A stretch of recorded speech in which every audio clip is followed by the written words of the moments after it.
नमस्कार, मेरा नाम है डॉक्टर पूरू धवन और आज इस वीडियो में आपको बताऊंगा कि किडनी फेलियर पेशेंट को कौन सा पानी पीना चाहिए। अक्सर जब भी कोई किडनी फेलियर का पेशेंट ओपीडी में आता है, मिलता है, तो पहला सवाल उनका ये होता है कि मैं पानी कितना पीऊँ। जब हम बताते हैं कि पानी आपने 1 कप पीना है, थोड़ा थोड़ा करके पीते रहना है, जितनी प्यास लगे उतना पानी पीना है, तो अगला सवाल क्या होता है कि डॉक्टर साहब मैं पानी कौन सा पीऊँ। अभी पानी कौन सा का सवाल का जवाब देना ना बड़ा कठिन हो जाता है, तो मैं इस वीडियो से कोशिश करूंगा कि आप सभी को समझा सकूं कि ये किडनी फेलियर पेशेंट के लिए कौन सा पानी सही रहता है। जब हम कोई पानी पीते हैं तो हमने जगह जगह पे पानी का टेस्ट बदलता चला जाता है। कहीं पानी थोड़ा खारा होता है, कहीं थोड़ा मीठा होता है। ये जो पानी का जो टेस्ट में फ़र्क आता है वो उसमें प्रेजेंट सॉल्ट की वजह से होता है। किसी में कैल्शियम ज़्यादा है, किसी में मैग्नीज ज़्यादा है, तो ये जो सॉल्ट उसके अंदर एडिड होते हैं नेचुरल वे में, उससे पानी का टेस्ट बनता है। इसी वजह से कुएं का पानी का टेस्ट अलग होता है, नदी के पानी का टेस्ट अलग होता है, वाटर सप्लाई का पानी का टेस्ट अलग होता है, क्योंकि उनमें इन्हीं मिनरल्स का फ़र्क आ रहा होता है। अब एक किडनी फेलियर पेशेंट की बॉडी को समझने की कोशिश करो कि इसकी बॉडी में किडनी कम काम कर रही है। अब हमें अपने आप से सवाल पूछना है, क्या हमने इन मिनरल्स को बॉडी में जाने देना है या नहीं जाने देना। तो मिनरल्स बॉडी में जाएं, उससे कोई ख़ास दिक्कत देखने को नहीं मिलती। अगर आपके पानी के अंदर कैल्शियम की मात्रा ज़्यादा है, कोई दिक्कत नहीं। मगर कभी कभार क्या होता है कि जब पेशेंट ग्राउंड वाटर पी रहा होता है, यानी बोरिंग का पानी पी रहा होता है, तब पेशेंट के अंदर अलग टाइप की दिक्कत देखने को मिलती है। क्योंकि ग्राउंड वाटर के अंदर, क्योंकि ज़मीन से निकल रहा है, ज़मीन में जितना भी सॉल्ट है वो सारा का सारा उस पानी में आता है, तो उसकी वजह से उसका मेटाबॉलिज्म थोड़ा सा भारी चल रहा होता है। खाने को डाइजेस्ट करने में दिक्कत हो रही होती है, मेडिसिन को डाइजेस्ट करने में दिक्कत हो रही होती है। पानी में नमक की मात्रा ज़्यादा होने की वजह से बीपी पे थोड़ा सा उसका फ़र्क देखने को मिलता है कि बीपी थोड़ा सा एलिवेटेड हो सकता है कि अगर उसके अंदर सोडियम की मात्रा ज़्यादा आ रही है। तो बहुत सारी चीज़ें हैं। अब हमें तो पता नहीं है कि हमारे पानी में क्या ज़्यादा है और क्या कम है। हम उसका टीडीएस चेक कर सकते हैं कि उसमें कितना सॉल्ट है, बट ये नहीं निकाल सकते कि कौन सा सॉल्ट ज़्यादा है और कौन सा सॉल्ट कम है। तो ऐसे में हम क्या करें? तो सबसे आसान तरीका क्या होता है कि आप अगर किडनी फेलियर का पेशेंट हैं तो कोशिश कीजिए कि आप अपना आरओ लगवाएं और आरओ का पानी का इनटेक करें। मगर अक्सर हम सुनते हैं कि आरओ के पानी से तो ये नुकसान होता है, वो नुकसान होता है। बहुत सारे आर्टिकल पढ़ते हैं, बहुत सारी वीडियोस देखते हैं कि इससे हड्डियां कमज़ोर हो जाती हैं, इसमें कैल्शियम नहीं होता, इसमें मैग्नीज नहीं होता, इससे और बीमारियाँ होती हैं।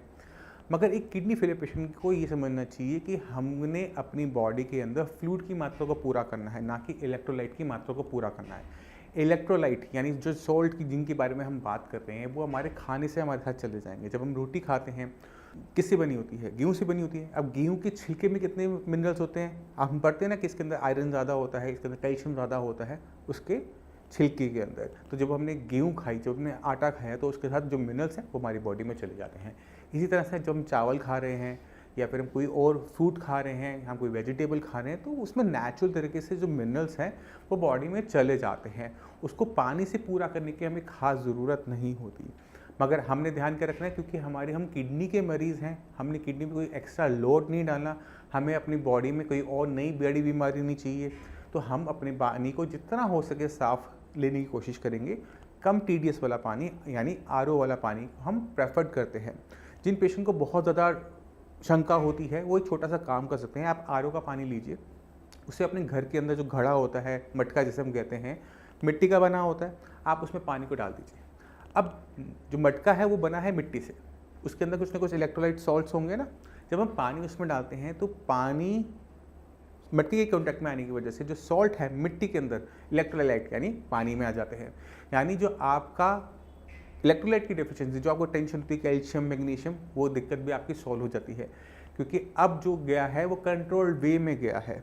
ठीक है, तो आप कोशिश कीजिए कि अपने पानी को जितना हो सके साफ रखने की कोशिश कीजिए, क्योंकि पानी से और बहुत सारी बीमारियां होती हैं। टाइफाइड सबसे पहले, अगर आप पानी खराब पी रहे हैं, गंदा पी रहे हैं, तो अगर आपको बुखार होता है, टाइफाइड होता है, तो एक बीमारी के ऊपर दूसरी बीमारी। दूसरी सबसे बड़ी दिक्कत देखने को मिलती है वो है वॉर्म्स की, पेटों में कीड़े पड़ जाना। अब ऐसा तो है नहीं कि सिर्फ बच्चों के पेट में कीड़े होते हैं, बड़ों के पेट में भी कीड़े देखने को मिलते हैं, वॉर्म इन्फेस्टेशन देखने को मिलती है। तो हमने इसका ध्यान रखना होता है कि ऐसी बीमारी यानी पानी से होने वाली बीमारी जब तक हमारी किडनी की दिक्कत है साथ में ना हो, क्योंकि हमारा इम्यून सिस्टम थोड़ा सा कमज़ोर ज़रूर हो जाता है और ऐसे में कोई और बीमारी हमारी ही गलतियों की वजह से होगी तो उसमें भुगतान भारी करना पड़ता है। तो मैं उम्मीद करता हूँ इस वीडियो से आप समझ गए होंगे कि पानी की इंपॉर्टेंस क्या है किडनी फेलियर पेशेंट की। पानी हमें कौन सा लेना चाहिए, कितनी मात्रा में लेने चाहिए, इसके बारे में आपको इस वीडियो के एंड में लिंक दूंगा, जिस पर आप जाके समझ जाएंगे कि ये किडनी फेलियर पेशेंट को पानी कितनी मात्रा में पीना चाहिए। अब मैं चाहता हूँ कि आप कुछ किडनी फेलियर के पेशेंट से मिलें, उनकी वीडियोस देखिए, उनकी रिपोर्ट्स देखिए, तो आपको बहुत क्लियर कट आइडिया मिल जाएगा कि किस तरह से साई संजीवनी में, श्रेयास में किडनी फेलियर पेशेंट की मदद की जाती है। नमस्कार, मेरा नाम है डॉक्टर पुरु धवन और आज मैं आपको मिलवाने वाला हूँ एक ऐसे पेशेंट से जिन्होंने अपना क्रिएटिनिन का लेवल 13 से डाउन करते हुए लेकर आए 0.4 पे। जब भी हमारे पास आए तो इनका डायलिसिस भी हो रहा था और इनको और टाइप की भी दिक्कतें थी। तो अब चलते हैं नवमीश जी की बात, जानते हैं कि उन्होंने किस तरह से अपने आप को इस बीमारी से छुटकारा दिलाया। तो नवमीश जी, आपको कब पता लगा था कि आपकी किडनी खराब हो रही है? ये तो जो टेस्ट कराया था मैंने 8 मार्च को। 8 मार्च को। तब लेवल कितने थे? 13 पॉइंट था। तो कोई दिक्कत महसूस कर रहे थे उस टाइम? हाँ जी, खाना नहीं खाते थे, मतलब रंग पीला हो गया था। रंग पीला हो गया था? हाँ जी, चलना फिरना दिक्कत आई थी। दिक्कत आ रही थी। तो फिर डायलिसिस करवाया था आपने? नहीं भर्ती हुआ था। भर्ती हुए थे? हाँ, भर्ती होने के बाद डायलिसिस हुई। डायलिसिस हुआ। तो जब आप साई संजीवनी में आए थे तो आपका कितनी बार डायलिसिस होता था? 8 दिन में एक बार। 8 महीने आपने डायलिसिस करवाया है। तो कितनी बार हफ्ते में होता था डायलिसिस आपका? हफ्ते में तो एक बार ही होता था। हफ्ते में एक बार डायलिसिस आपका चल रहा था जब आप साई संजीवनी में आए, ठीक है। तो तब लेवल कितने रहते थे डायलिसिस से पहले वाले? 10 चल रहा था। 10 के आसपास रहता था। और उसके बाद आपको क्या बदलाव नजर आया? कितने महीने हो गए पहले ये बताओ, साई संजीवनी से ट्रीटमेंट लेते कितने महीने हो? मैं 28 जुलाई को यहाँ पे आया था। 28 जुलाई को आए थे और मेरे ख्याल से 4 महीने हो गए। अगस्त, सितंबर, अक्टूबर, नवंबर, चौथा महीना भी शुरू होगा। इन 3 महीने के अंदर आपको अपने अंदर क्या बदलाव नजर आया? मुझे बदलाव 60% आया। 60%। डायलिसिस आपका हो रहा है? डायलिसिस 7 अक्टूबर को बंद हो गया। 7 अक्टूबर को डायलिसिस पूरी तरह से बंद हो गया। और अभी क्रिएटिनिन लेवल कितना आता है आपका? Kidney level 0.4। ये नवमीश जी की अभी लेटेस्ट रिपोर्ट है 29 अक्टूबर की। इसके अंदर इनका क्रिएटिनिन लेवल 0.4 है, जो कि नॉर्मल से भी बिलो जा रहा है। ये जो क्रिएटिनिन लेवल जो हमने 13 से जर्नी शुरू की, फिर वो 10 पे आया, हफ्ते में एक बार डायलिसिस होता था, ये सब कुछ हमने सिर्फ 3 महीने के अंदर किया। इनकी अगर हम अल्ट्रासाउंड रिपोर्ट देखें तो इनकी किडनी श्रिंक आती है, छोटी हो गई है, जिसकी वजह से इनकी किडनी की फंक्शनिंग डाउन हो गई थी। और जैसे जैसे हमने इनकी मेडिसिन स्टार्ट की, इनकी किडनी ने ही काम करना शुरू किया, इसलिए इनका डायलिसिस कम हो गया। क्योंकि देख समझिए, खून तो गंदा हर टाइम होगा ही होगा। अब खून को साफ करने के हमारे पास 2 तरीके होते हैं, या तो हम पेशेंट की किडनी से खून को साफ करें या फिर हम डायलिसिस से करवाएं। अगर हम डायलिसिस पे जाते हैं तो हम अपनी किडनी को छोड़ देते हैं, किडनी में कोई काम नहीं करती, किडनी को कोई मेडिसिन नहीं देते, जिसकी वजह से किडनी अगर हम काम नहीं करते तो पेशेंट को लाइफ टाइम डायलिसिस करवाना पड़ता है, क्योंकि किडनी काम नहीं कर रही।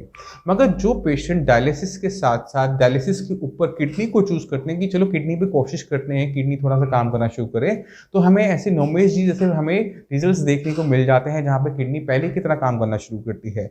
अब इनकी सारी की सारी रिपोर्टें नॉर्मल है, यूरिन के अंदर कोई प्रोटीन नहीं आ रहा, किसी टाइप की डायलिसिस की जरूरत नहीं हो रही। पिछले मेरे ख्याल से 1 महीने 2 महीने हो गए डायलिसिस आप? हाँ जी, 2 महीने से इन्होंने डायलिसिस नहीं करवाया, रिपोर्टें बिल्कुल नॉर्मल हैं। तो ये तब हो पाता है जब हम अपनी किडनी पे काम करना शुरू करते हैं, किडनी को थोड़ा सा मौका देते हैं काम करने का।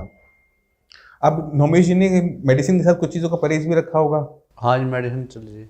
मेडिसिन तो अभी चल रही है। खाने पीने में परहेज किया था? हाँ जी, परहेज अच्छे से किया था, प्रॉपर तरीके से? परहेज तो अभी आपने और किन किन चीज़ों का ध्यान रखा? बीपी का ध्यान रखा था अपना?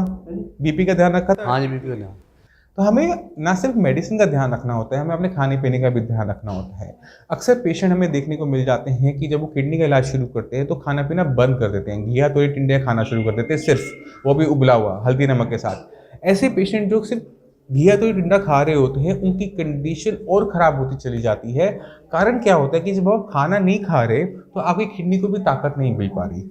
अगर आपने किसी चीज़ को ठीक करना है बॉडी के अंदर तो उसे खाना देना बहुत ज़रूरी होता है। तो सही तरीके से बैलेंस डाइट लेना ज़रूरी है।